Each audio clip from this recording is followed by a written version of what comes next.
Good morning. Denise Dryden. I'm out here on Bainbridge Island doing my weekly Sunday morning video. And if you listen really carefully behind me, you can hear a little bit of a babbling brook, some rain, and definitely some frogs every once in a while. It's pretty cool.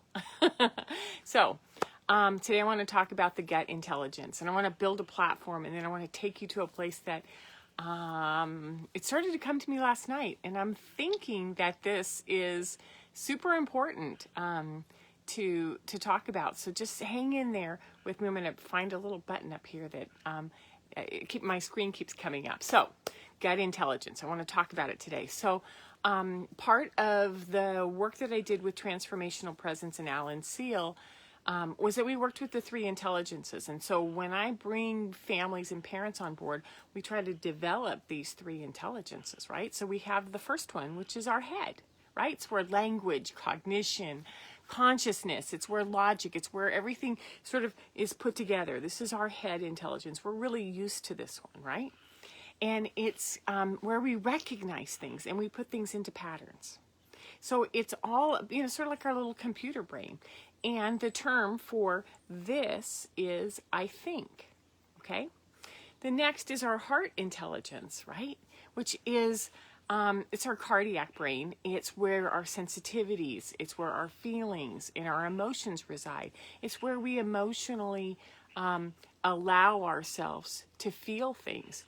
It's where we hold, the sort of etheric sort of information as it comes in, because it's a field. It's a field that's so much bigger than our body. And that field picks up information and it comes through the heart intelligence. And so this intelligence is called I feel, right? That makes sense. And then we have, if you put your fingers down, I put my thumb, I hook it right onto my belly button, and I call this this is called the gut intelligence, right? And so this gut intelligence, it controls self-preservation. It's where our instincts and our intuition lie. It's where we embody ourselves. It responds to challenges. It's where our sense of self resides, okay? And this, when you put your hand right there on your belly, is called I know, okay? So these three intelligences are really important. I've spent a lot of time talking about how to identify patterns up here. Spent a great deal of time dealing with both the heart intelligence and the solar plexus in using breathing to sort of expand the field and calm things down. But now what I want to do is I want to take you through the path of how important this gut is, because as it started to fall into place last night, it started to get so interesting. So first, in the tree of life, so if you do the tree of life, right, you have these sephras, and the ninth sephra, second from the bottom, is Yesod. Now, Yesod is number 9. It's a moon. It's a sephra on the tree of life. It is where dedication, purpose, meaning comes from, commitment, stability, right? Yesod is where we hold all of this. It's the bridge between the Akash and the astral plane. It's where information, sort of the Wi-Fi. It's like the router, right? It picks up all the Wi-Fi information and it comes through your gut. It doesn't come through your head. It comes through your gut, right? It's our subconscious. It's where the moon is. It is how we connect to relationships. So it's also where truth resides in our body. This is why when we say I know, we know that the truth is there, right? Okay. The gut is also a funnel, so that the mind is over here, the emotions are over here, and then it funnels through the gut into a person, into a thing, into something that we want to connect to and provide meaning to. So Yesod, the gut, is this funnel in how we commune with others, how we connect with others, how we build relationships. So follow me here. This is going to get interesting. It's also where our sacral chakra is. And if you do anything with the chakra work, we know that the sacral is between our hip bones, above our root. It's where our stomach, our gut, our sex organs, our sexual drive, everything comes from, right? It's also our lower back. And so when we're worried about how we're connecting to the earth, our lower back hurts, our hips hurt, our gut gets upset. We'll go through all of that.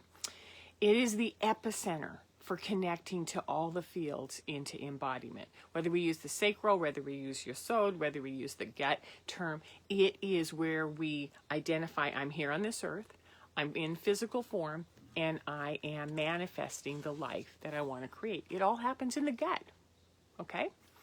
So since this is the core place, and it's also our core body, right? When our gut strength is strong in yoga, we can hold planks, we can hold stability, we can hold a lot of things, right? So this core is where we take action. It's where we stabilize and we balance ourselves. It's where we interact. It's where we build relationship. So when it's off, all of those go off, okay? When we discard or we neglect or we allow disease to come into the gut, things like diabetes, digestion issues, obesity, sensitivities, food allergies, digestive disorders, colon, bowel problems, irritable bowel, leaky gut, all of these symptoms are something that says your body's out of balance and you don't even know that this connector, this vital piece of you, is disconnected.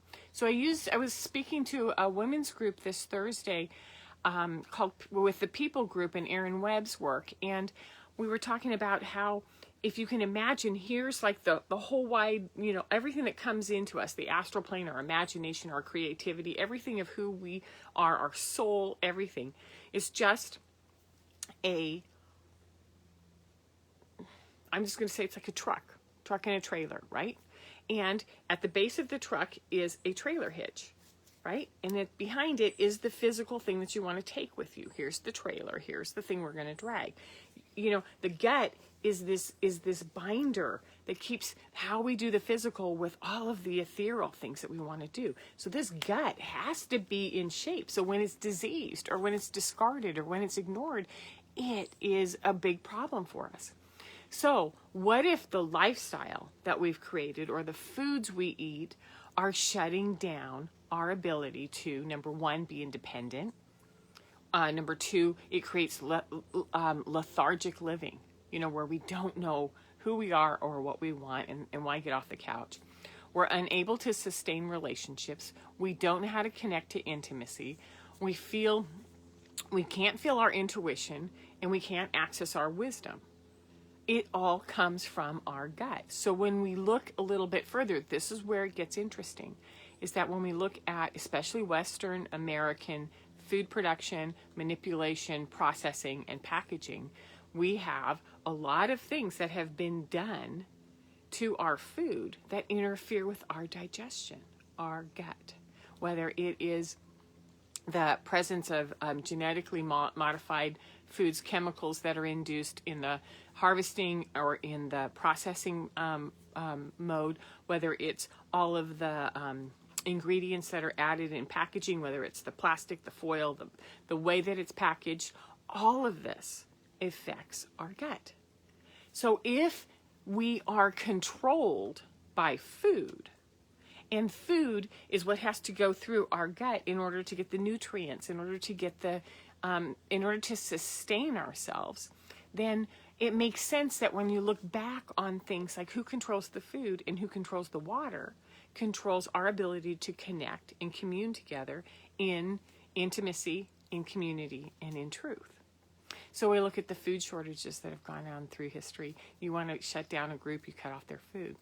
I've looked at, polluting water, putting poison in the water, actually not providing clean water, and additives to food that make that stomach, so unhealthy. So there's one more key thing that I want to bring in, that our gut is the seat of our soul, right? It's the cauldron. It's where all the magic is. It's where our intuition, it's where our truth, it's where our knowing. And the word that comes up with the gut is our responsiveness. It's our ability to monitor and adjust and to use our instincts and our intuition together and to respond. Now, responsiveness is one of the key elements of the divine feminine. So the feminine energy is instinctual, it's intuitive, it's responsive, it's flexible, and it moves and stabilizes, right? So when we hold all of these stories in our body, in our subconscious, in that yesod, in the moon, in our gut. This is where karma resides. This is where trauma resides. This is where all of our emotional pain resides. So I've been starting to explore that. It started for me in November of 2019. So in November, December, January, it was just like watching my stomach sort of gurgling and doing some really interesting things as I pay a lot of attention to my gut. It's been part of my process for the last 10 years. And I was looking at all of the trauma memories that were coming up, right? And going, this is interesting. I haven't even dealt with these, or I haven't thought about these in a long time. And then there was a lot of karmic stuff. And I thought, this is really getting interesting. Some stories, some emotions, some old connections were just flying up. And my gut was having a hard time processing them. And so what I want to put out there is I wonder, with all of this stress that's going on in 2020, if we aren't being asked to sort of pry open our gut, let some of those stories, let some of those traumas, let some of those really, really difficult things that have been buried, or those really beautiful things that have been buried in our gut, start to come up. So things that you might have noticed is that are you having struggles with your bowels? Are you eating more, of course, because of COVID? Sitting on the couch, or not having enough outside movement, not enough time in nature? Are you feeling pain or sadness or overwhelm or something that's bigger or different than the old norm? Pay attention to that. The other thing is that some old things that used to work aren't working anymore, whether it's a relationship, whether it's the house you live in, whether it's the work you do, whether it's your relationship that you've always sort of moderately tolerated from your extended family. Is like, no, I'm done. Not doing that anymore. Same with friends. Same with Facebook, social media, just clicking away on things. It's like, no, my truth is coming out and this isn't aligning with that. Okay. Where you live might even be your house. You might have to, these are all these things that are coming up. And that there's these old stories and responses and of coming up of other people and events. And you're like, man, I haven't thought about that for years. I read tarot at the market over the last few weekends, and not the one during the smoke, but for the last 6 weeks. And what keeps coming up is I need some clarity on this story that I haven't thought about for 10, 15, 20, 30 years. Or it's a repetitive issue that I can't seem to get over. So we're reviewing the old hurts, the old emotions. We're looking at endings. We're looking at relationships. We're looking at roles. We're having vivid dreams. We're having aches and pains, and they're sort of passing through. Like I notice, oh my God, my shoulder is just starting. Okay, now it's gone. And it might last 10 hours. It might last a night. And then it's gone. And I'm thinking, this is interesting. I'm just experiencing all of this stuff in my body. So right now, as we're releasing these old, hidden, deep truths that have been in our body, we're doing it individually. We're doing it familial. We're doing it as a community. We're doing it as a collective. It's almost like sometimes I've said, I just wanted, like Ghostbusters, just pop the lid off and just let all of the ghosts out. Let them all just fly out, because I don't have the energy every day to process all of what's coming through in my gut unless I pay attention to it. So it means that I have to pay a lot closer attention. So the little nugget that I want to put out there is that our gut intelligence is coming online. Our head intelligence has been here for thousands of years.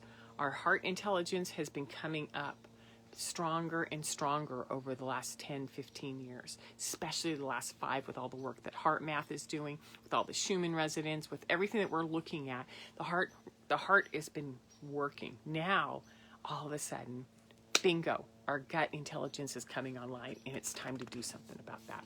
So tips, there's always tips on this, because I don't just present information and then leave you hanging, right? So the first thing is to pay attention.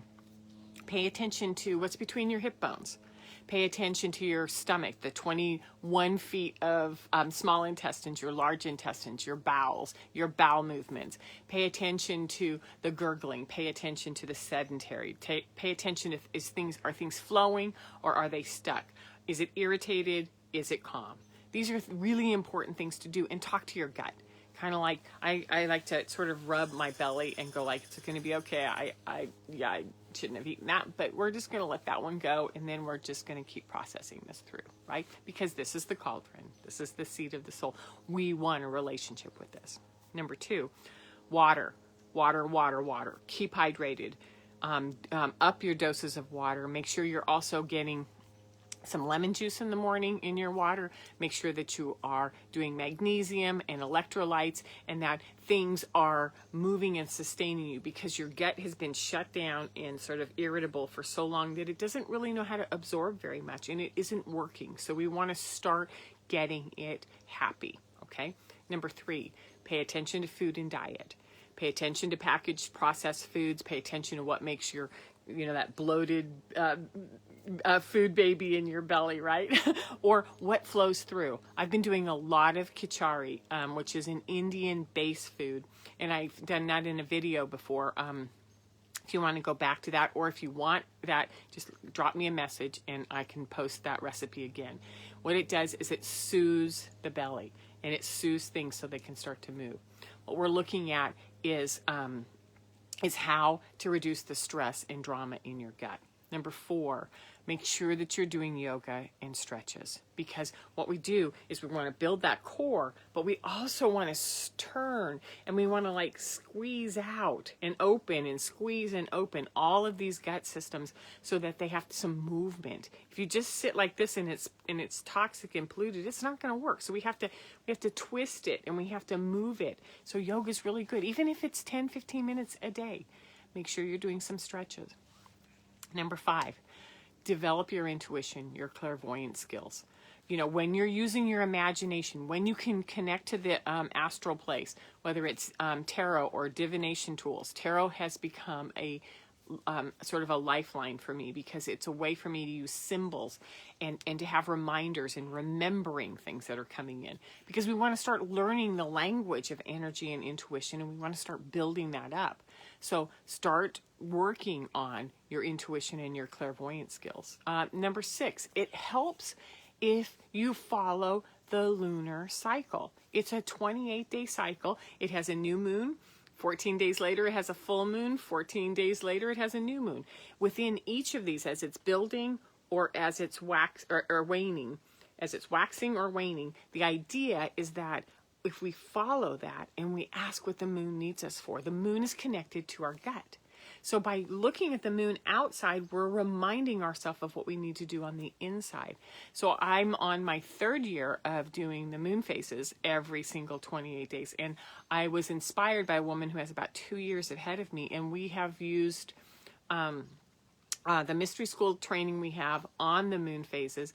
And now I have my clients starting on those with tarot cards and divination tools. So moon phases, super, super important. And if you want more information, contact me.